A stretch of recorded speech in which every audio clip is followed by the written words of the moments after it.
Mga katrending, welcome back to ZK Trend. Love is in the air talaga itong ating Donnie at Belle. Kung matatandaan, nag-post nga itong si Belle Mariano ng mga larawan kasama nga si Donnie. Marami nga ang talaga namang kinilig ng dahil dito at pinusuan kaagad ito ng mga netizens.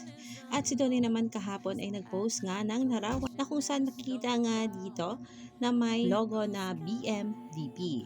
Ngayon nga sila mga netizens, ang naturang dog tie ay gawa nga umano ni Belle sa event nga ng Samsung na kung saan nga di dumalo si Donnie. Nakikita dito na binigay nga ng personal ito ni Belinda at may pahatid pa nga sa van at nag-selfie pa ang dalawa.